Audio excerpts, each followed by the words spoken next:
بسم اللہ الرحمن الرحیم اللہم صلی علی سیدنا محمد وعلی آل سیدنا محمد۔ السلام علیکم ورحمۃ اللہ وبرکاتہ۔ میری ویڈیوز کا آغاز باقاعدگی سے 1 اگست 2024 کو ہوا اور اس کے اندر کوئی 5-6 ایسے سوال ہیں جو ریپیٹڈلی میرے سے کیے جاتے ہیں۔ ان میں سے 2 ایسے سوالات ہیں جو میرے خیال کے مطابق ان کا جواب دینا یا اس کی تفصیل اپنے لحاظ سے پیش کرنا بہت ضروری ہے۔ ایک تو سوال میرے دماغ میں خود آتا ہے جب لوگ مجھ سے اپنی پرابلمز شیئر کرتے ہیں، چاہے وہ نفسیاتی ہوں، چاہے ان کے خیال میں روحانی ہوں یا فزیکل ہوں، تو میں اس وقت یہ سوچتا ہوں کہ آخر یہ میرے سے رابطہ کیوں کر رہے ہیں؟ کیا ان کو کوئی نفسیاتی کونسلنگ چاہیے، کوئی روحانی نظام چاہیے، کوئی وظائف چاہیے، کوئی تسبیحات چاہیے؟ حالانکہ میں متعدد بار یہ بتانے کی کوشش کر چکا ہوں کہ میں ایک عام سادہ سا آدمی ہوں۔ مجھے صوفیزم میں زیادہ سے زیادہ ایک سالک یا مرید کہا جا سکتا ہے، اور اصل میں میرا جو اپنا شوق یا شغف ہے وہ ریسرچ کا ہے۔ تو آپ یوں سمجھ لیجئے کہ میں صوفیزم کا وہ طالب علم ہوں کہ جو بیسیکلی یہ کرنے کی کوشش کر رہا ہے کہ جو اس کو سمجھ آیا یا دکھائی دیا یا اس کو سمجھایا گیا، اس کا جو ماڈرن علوم ہیں جن کے اندر میری اپنی پرورش یا تربیت ہوئی ہے، اس سے کیسے ریلیٹ کیا جا سکے گا۔ اور شاید دل میں کوئی ایک تمنا سی بھی ہے کہ آج سے 50-100 سال بعد جب ریلیجن کا کافی میرے خیال میں حالات خراب ہو چکے ہوں گے اور بہت سارے سوالات کی زد میں ریلیجن آ چکا ہوگا، جو آنا شروع ہو چکا ہے، تو شاید کہیں پہ میری کوئی ایفرٹ نظر آئے کہ جس میں کہ ایک بندے نے کوشش کی تھی کہ جو صوفی کلچر یا صوفی سسٹم ہے اس کو ماڈرن علوم کے ذریعے سے کیسے ریلیٹ کیا جا سکتا ہے۔ لیکن آج میں اس والی ویڈیو میں زیادہ یہ بات کرنا چاہوں گا کہ اللہ کی تلاش کی لوگ جو بات کرتے ہیں وہ کیوں کرتے ہیں، اور یہ اللہ کی تلاش اصل میں ہے کیا، اور یہ کیسے کی جا سکتی ہے، اور کیا یہ کوئی ایک ضروری چیز ہے بھی یا نہیں ہماری زندگیوں کے اندر۔ خاص طور پہ جس طرح میں نے کہا کہ جب لوگ میرے سے یہ بات کرتے ہیں کہ کسی کا کوئی کینسر ہے، کسی کی آنکھیں خراب ہیں، کسی کو برین یا سیکیٹری کا کوئی ایشو ہے، یا کوئی اور لا علاج مرض ہے، یا روزگار جو ان سا ہے وہ تباہ حال ہو چکا ہے، یا قرضے بہت زیادہ بڑھ چکے ہیں، گھر میں ناچاکی ہے، تو اس وجہ سے جب یہ لوگ میرے سے سوال پوچھتے ہیں، بلکہ بعض تو دعا کے لیے کہتے ہیں، اور بعض کیونکہ میں اکثر اپنے محترم شیخ امین صاحب رحمۃ اللہ علیہ کا ذکر کرتا ہوں تو اس حوالے سے کچھ پوچھنا چاہتے ہیں، تو میرے ذہن میں جس طرح میں نے کہا پہلا سوال یہ آتا ہے کہ آخر یہ لوگ صوفیزم کو سمجھ کیا رہے ہیں اور ان کا کیا رائے ہوگی۔ یہ بات تو واضح ہے کہ جتنی بھی زیادہ ان کے سوالات ہیں وہ دنیا سے ریلیٹڈ ہیں۔ تو میں آپ کو اپنی جو 18-20 سال کا میرا ایک دور گزر رہا ہے اور گزر رہا ہے انشاءاللہ تعالی محترم شیخ صاحب کے ساتھ، اور اس سے پہلے کا جو دور مختلف جگہوں پہ اور لوگوں سے ملا ہوں، اس کے باعث میں آپ کو یہ بتانا چاہتا ہوں کہ میرے خیال کے مطابق ہم جب صرف وظائف یا تسبیحات کی بات کرتے ہیں اپنی مشکلات، دنیاوی مشکلات کو دور کرنے کے لیے، چاہے وہ صحت سے ریلیٹڈ ہوں، چاہے وہ روحانی یا جسمانی بیماریاں ہوں، چاہے روزگار کے مسائل ہوں، تو شاید ہماری اپروچ کے اندر کوئی نہ کوئی گڑبڑ ہے۔ ایسی گڑبڑ میرے ساتھ بھی تھی اور بہت سالوں میں رہی، یعنی کہ یہ گڑبڑ ہونا کوئی اچنبے کی بات نہیں ہے یا کوئی غلط ایسا فعل نہیں ہے جس کے اوپر تف کیا جائے،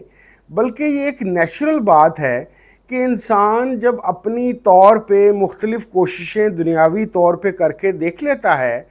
تو چاہے وہ ڈاکٹر نے اس کو جواب دیا ہو، چاہے وہ ایک لمبے عرصے سے قرضوں کے بوجھ تلے دبا ہو، تو وہ یقینی طور پر کسی غیر مرئی قوت کی طاقت کو آزمانا چاہتا ہے کہ شاید ہمیں یا مجھے اس کے ذریعے سے کوئی نجات ملے۔ جس طرح میں نے کہا کہ میں خود بھی ایسا بہت عرصہ سوچتا رہا ہوں، لیکن پھر آہستہ آہستہ مجھے صوفی ازم کی سینس سمجھ آنی شروع ہوئی۔ مجھے یہ پتہ چلا، خاص طور پہ جب میں نے مختلف روحانی شخصیات کا مطالعہ کیا، بعض کے پاس میں گیا، بعض جو صاحب مزار تھے کسی کے ذریعے سے میرا ان سے رابطہ بھی ہوا، اور سب سے بڑھ کے کہ میرا جو اپنی درسگاہ یا مکتب ہے محترم شیخ صاحب کی، وہاں پہ رہ کے مجھے یہ احساس ہوا کہ یہ جتنے بھی اولیاء اللہ ہیں، ان کو تو اصل میں دنیاوی مشکلات یا دنیاوی مسائل سے کوئی خاص دلچسپی ہوتی ہی نہیں ہے، کیونکہ یہ وہ لوگ ہیں یا یہ وہ کیٹیگری آف ہیومن بینگز ہیں کہ جو کسی نہ کسی طور پہ اللہ کی عبادت یا اللہ کا قرب صرف اللہ کے لیے حاصل کرنے کی خواہش یا اس کی تگ و دو میں لگے ہوتے ہیں۔ ان کو بیماری آئے، صحیح ہو نہ ہو، جن بھوت جادو تویز ہو نہ ہو، روزگار اچھا ہو برا ہو، ان کو ذاتی طور پر اس طرح کے مسائل ہوتے ہی نہیں، یا کسی نہ کسی طور پہ کسی رحمت کرم یا فیض کے دریا میں رہنے کی وجہ سے یہ ان چیزوں سے نکل چکے ہوتے ہیں۔ مجھے معلوم ہوا اپنے ایکسپیرینسز سے اور غور کرنے پہ کہ اگر یہ آپ کے لیے دعا کر رہے ہیں کہ آپ کو روزگار مل جائے، آپ کا بچہ پیدا ہو جائے، آپ کی صحت ٹھیک ہو جائے، آپ کی روحانی ایشوز ریزالو ہو جائیں، تو ان کے دل میں صرف ایک لالچ ہوتا ہے جب یہ جینون ہو۔ وہ لالچ یہ ہوتا ہے کہ ہم اس کو کھلاتے ہیں، پلاتے ہیں، اس کا ایک پورا کا پورا جو لائف پیٹرن ہے اس کو چینج کرتے ہیں، صرف اور صرف اس وجہ سے کہ یہ اللہ رسول صلی اللہ علیہ وسلم کی طرف آ جائے۔ یہ آپ کو کھانے کھلائیں گے، یہ آپ کے ساتھ ہنسی مذاق کریں گے، یہ آپ کے ساتھ باتیں کریں گے، یہ آپ کا حال احوال پوچھیں گے، یہ آپ کے لیے آپ کے کہے بغیر بھی دعا کریں گے، آپ کو وظائف بھی دیں گے، صرف ایک مقصد کے تحت کہ شاید یہ بندہ یا یہ بندی یہ چیزیں ملنے کے بعد اللہ رسول صلی اللہ علیہ وسلم کی طرف اس طرح آ جائے جس طرح ہم آئے۔ یعنی کہ ہو سکتا ہے کہ کوئی بہت بڑے ولی اللہ بھی کا جو آغاز ہو وہ شاید اپنی دنیاوی کسی قسم کی مشکل کو ڈھونڈنے کی یا اس کی تلاش کے اندر کہ یہ کیسے ریزالو ہوگی، کیسے حل ہوگی، وہ کسی طرف چلے اور وہاں پہ جا کر ان کو ایسی راستہ ملا کہ جس کے اندر اللہ کی قربت، رسول کریم صلی اللہ علیہ وسلم سے رابطہ ملا، اور پھر ان کے لیے دنیاوی ضروریات اور مشکلات ایک بے معنی یا ایک سیکنڈری سی چیز ہو گئیں۔ تو میرے خیال کے مطابق سب سے زیادہ ضروری چیز یہ ہے کہ ہم چیزوں کو ان کے وزن اور ان کے مطابق کرنے کی کوشش کریں۔ یہ بالکل ایسے ہی ہے کہ ہم اپنی کڈنی کا مسئلہ آئی اسپیشلسٹ کے پاس لے کے نہیں جاتے۔ اگر ہمارا کوئی کینسر کا مسئلہ ہے تو ہم کینسر کے ڈپارٹمنٹ یا ریڈیولوجی ڈپارٹمنٹ میں جائیں گے، ہم وہاں پہ آرتھوپیڈک یا ہڈیوں کے ڈاکٹر کے پاس نہیں جائیں گے۔ اسی طریقے سے ہمیں شاید اللہ رسول صلی اللہ علیہ وسلم کی وجہ سے مشہور ہونے والے لوگ، جن کو عام زبان میں ہم بزرگ یا بابے یا اولیاء اللہ کہتے ہیں، ان کی طرف جاتے ہوئے ہمیں یہ چیز ضرور ذہن میں رکھنی چاہیے کہ آخر ان کی اپنی وجہ شہرت کیا ہے۔ کیا یہ کوئی ڈاکٹر ہیں؟ کیا ان کا کوئی ہاسپٹل ہے؟ کیا یہ کوئی بینکر ہیں؟ کیا یہ کوئی جابز دینے والا کوئی ادارہ ہے؟ کیا یہ کوئی عاملین ہیں سادہ سے جو جنوں بھوتوں یا جھاڑ پھونک کا کام کرتے ہیں؟ نہیں، ایسا بالکل نہیں۔ ان کی وجہ شہرت اللہ اور رسول اللہ صلی اللہ علیہ وسلم سے قربت کی ہے۔ وہ اس وجہ سے ہے کہ وہ جب ان کے قریب ہوتے ہیں تو ان کی وجہ سے اللہ تعالیٰ اپنی رحمت کے سائے میں ان کو جب لیتا ہے، جب رسول کریم صلی اللہ علیہ وسلم کا فیض جاری ہوتا ہے اور وہ کرم کے معاملے میں ان کے ہو جاتے ہیں، تو جس طرح میرے شیخ صاحب کہا کرتے تھے کہ جب کوئی رسول اللہ صلی اللہ علیہ وسلم کا ہو جاتا ہے تو وہ اس کا خیال کرتے ہیں، اس کا دھیان رکھتے ہیں، اس کی کفالت کرتے ہیں، لیکن شرط یہ ہے کہ وہ رسول اللہ صلی اللہ علیہ وسلم سے کی قربت ان کی قربت کے لیے چاہے، چند ٹکوں، چاہے گاڑیوں، گھروں، ان کے لیے اس کی پرائرٹی اس کی لائف کی نہیں ہونی چاہیے۔ ہاں، آغاز کے اندر یہ چیز وجہ کنٹیکٹ بن سکتی ہے، یہ چیز وجہ قربت بن سکتی ہے یا وجہ تعارف بن سکتی ہے، لیکن صرف اور صرف اس پہ رہنا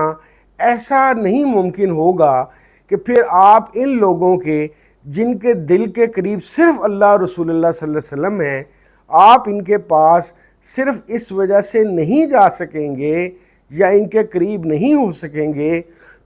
اگر آپ صرف اور صرف دنیا کی ہوس میں پڑے ہیں۔ بھلا وہ لوگ جو خود سے دنیا کی ہوس کو چھوڑ کے بیٹھے ہیں، اور وہ لوگ جن کا مقصد اصل میں لوگوں کے دلوں سے دنیا کی ہوس یا مٹیریلزم کا بوجھ کم کرنا ہے، بھلا ان کے ساتھ آپ کی یاری دوستی کیسے ممکن ہے اگر آپ ہوس دنیا میں ہی پڑے ہوئے ہیں؟ شاید یہی وجہ ہے کہ جس کی وجہ سے طریقت میں یا تصوف میں یا صوفیزم، جس کو عام ہم انگریزی زبان میں کہتے ہیں، بہت سارے لوگ اس کی طرف آتے ہیں، لیکن کامیاب ہونے کی پرسنٹیج شاید 1-2% بھی نہیں ہے۔ اس کی وجہ صرف اور صرف یہ ہے کہ بہت سارے لوگ اپنا روزگار لے کے خوش ہو جاتے ہیں، بہت سارے لوگ صحت مند ہو کے خوش ہو جاتے ہیں، بہت سارے لوگ جن بھوتوں سے نجات کے بعد خوش ہو جاتے ہیں۔ اصل چیز، جو اصل خزانہ ان اولیاء اللہ کے پاس موجود ہوتا ہے، یعنی کہ دین کا صحیح علم، دین پہ چلنے کی طاقت، اور سب سے بڑھ کے یہ کہ رسول کریم صلی اللہ علیہ وسلم سے محبت اور اللہ تعالیٰ سے عشق، اس کی وجہ سے وہ کیونکہ ان کی لائف کے اندر یہ پرائرٹی نہیں ہوتی، تو اس کی وجہ سے وہ محروم رہ جاتے ہیں۔ مجھے خود یہ بات اس طریقے سے سمجھ آئی کہ میں آپ کو اپنا ایک سچا واقعہ بتاتا ہوں۔ ظاہر ہے میرے جو ان سے سب سے سالڈ اور سب سے زیادہ پریکٹیکل واقعات ہیں وہ محترم شیخ امین صاحب رحمۃ اللہ علیہ سے ہی ریلیٹڈ ہیں۔ یہ آج سے کوئی 4-5 سال پہلے کی بات ہے، غالباً محترم شیخ صاحب کے انتقال کے 2 یا 3 سال پہلے۔ ان دنوں میں اپنی جاب یا ملازمت کی وجہ سے بہت زیادہ پریشان تھا، اور کچھ دیر بھی ہو رہی تھی پروموشن ہوئے، تو میں ہر 15 دن مہینے بعد محترم شیخ صاحب کو دعا کے لیے عرض کرتا کہ شیخ صاحب میرے لیے دعا کریں، یا تو میری نوکری کی جگہ یعنی کہ ملازمت مجھے کسی اور جگہ مل جائے اور میری ترقی ہو جائے۔ ہر 15 دن بعد، 20 دن بعد، مہینے بعد، تقریباً یہ 4-5 ماہ میں یہ چیز کرتا رہا۔ ایک دن کیا ہوا، خدا کا کرنا، کہ محفل تھی، یعنی کہ شیخ صاحب تعلیم شریف دے رہے تھے، تو انہوں نے مجھے پہچانا، میں پیچھے بیٹھا تھا، اور اٹھا کے اپنے قریب لے آئے۔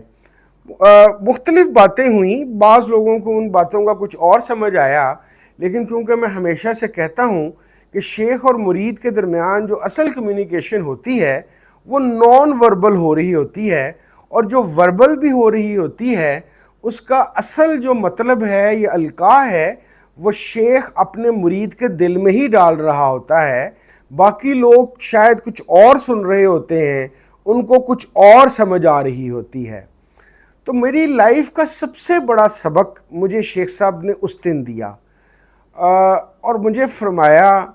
یعنی کہ بات یہیں سے شروع کی کہ بھی تو کیا، اس طرح مفہوم تھا کہ کیا تو ہر وقت ترقی اور تنخواہ بڑھنے اور عہدوں کے پیچھے پڑا رہتا ہے؟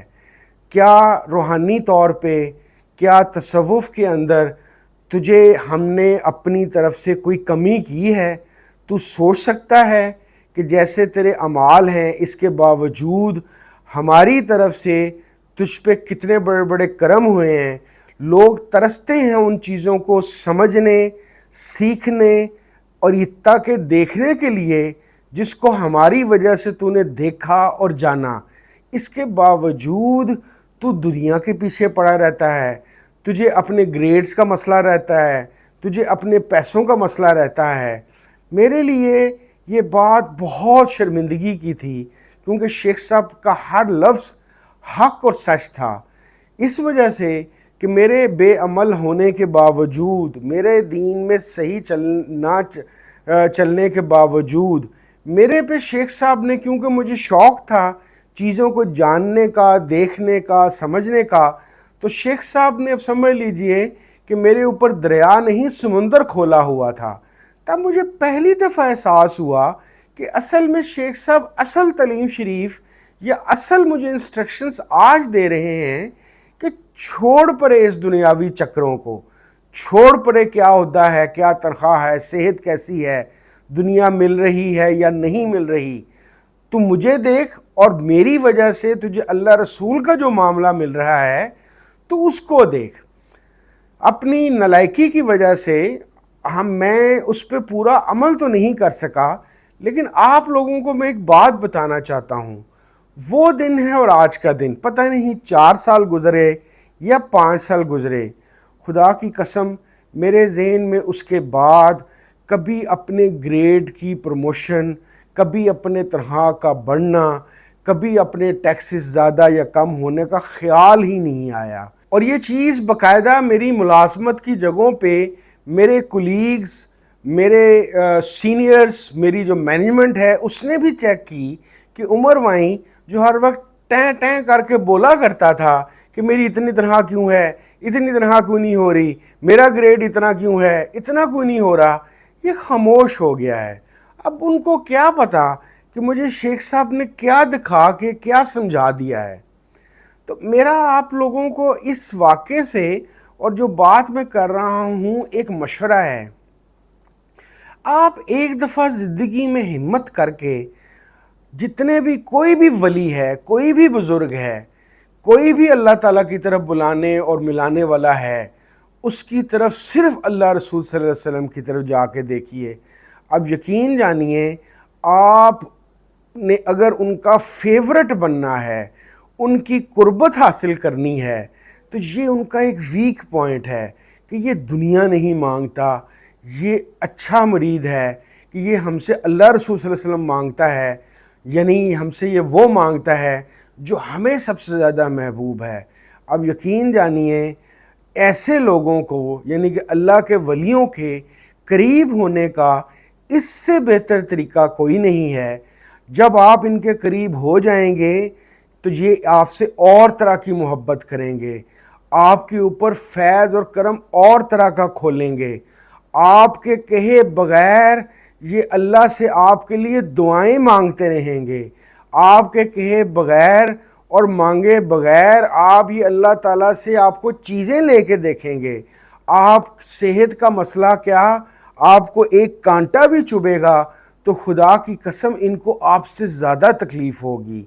تو میرا آج کی گفتگو سے مشورہ یہ ہے کہ کبھی صوفیزم یا تصوف یا طریقت کی طرف صرف اور صرف اللہ اور رسول اللہ صلی اللہ علیہ وسلم کی طرف جا کے تو دیکھیے، آپ دیکھیں گے کہ آپ کی زندگی میں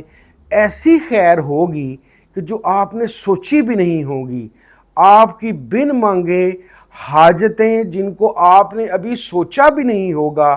اس کا بندوبست پہلے ہو جایا کرے گا۔ اور سب سے بڑھ کے یہ، جس کو اللہ اور رسول اللہ صلی اللہ علیہ وسلم مل گئے تو اس کو اور کیا چاہیے۔ ذرا تھوڑی دیر کے لیے سوچئے کہ ایک طرف آپ کو اللہ کریم اور رسول کریم صلی اللہ علیہ وسلم کا ساتھ، رابطہ، محبت، عشق مل جائے، اور دوسری طرف پوری دنیا کی تمام عیاشیاں اور چیزیں ہوں۔ آپ سوچئے کہ کیا زیادہ خوبصورت ہے۔ خدا نہ خواستہ آپ کے پاس دنیا کی تمام نعمتیں ہوں، اللہ رسول کا ساتھ نہ ہو، تو ایسی نعمتوں کو کیا کرنا۔ اللہ رسول کا ساتھ مل جائے، نعمت ملے ویری گڈ، نہ ملے تو توجہ اور رخ اس طرف ہی رکھیے۔ جب یہ بات کئی دفعہ سمجھ نہ آئے تو ایک بات ذہن میں رکھیے، اللہ کی نعمتیں بہت ضروری ہیں، اچھی چیزیں ہیں، اس کے متعلق انکار نہیں کرنا چاہیے، لیکن پرائورٹی تو دیکھیں۔ آپ یہ جانتے ہیں کہ اللہ کے بعد سب سے بڑی شخصیت حضرت محمد صلی اللہ علیہ وسلم کی ہے۔ کیا انہوں نے اپنے مکان بنائے؟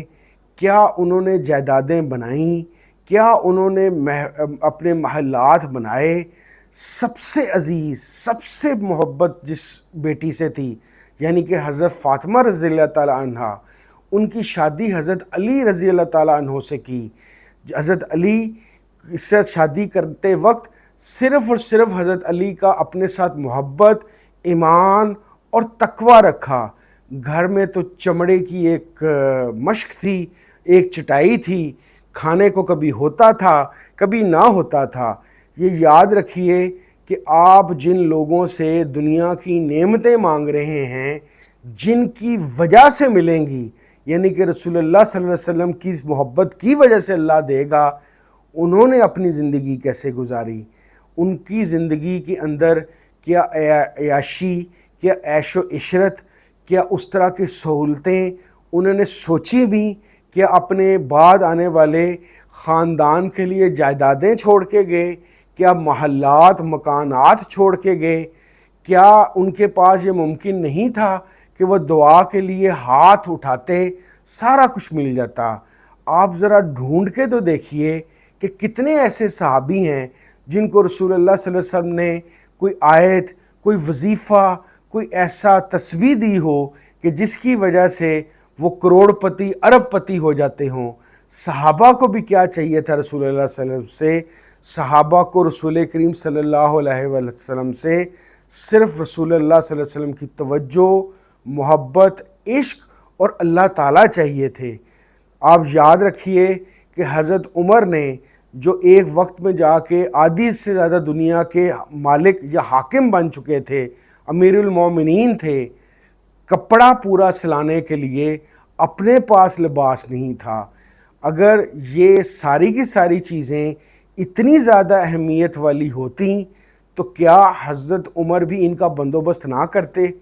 میری اس گفتگو کا مطلب یہ نہیں ہے کہ آپ لوگ فقیر ہو جائیں، درویش ہو جائیں، کپڑے لنگوٹی باندھ کے جنگلوں پہ نکل جائیں، یہ بھی اسلام نہیں ہے۔ میں صرف یہ سجیسٹ کرنے کی کوشش کر رہا ہوں جو میں نے اپنے محترم شیخ صاحب سے سیکھا کہ رسول اللہ صلی اللہ علیہ وسلم کی زندگی کے اندر دنیا داری، دنیا کی عیاشیاں پرائورٹی نہیں تھیں۔ پرائورٹی آف لائف اللہ ہی ہے، یا ہمارے لیے رسول اللہ صلی اللہ علیہ وسلم ہیں، یا وہ بندہ یا وہ شخصیت جو ہمیں رسول اللہ اور اللہ سے ملا دے۔ اس کے علاوہ جو کچھ بھی ملتا ہے وہ بونس ہے۔ کوشش کیجئے کہ کبھی زندگی میں اس بونس کو انجوائے کیجئے۔ بہت شکریہ۔ السلام علیکم ورحمۃ اللہ وبرکاتہ۔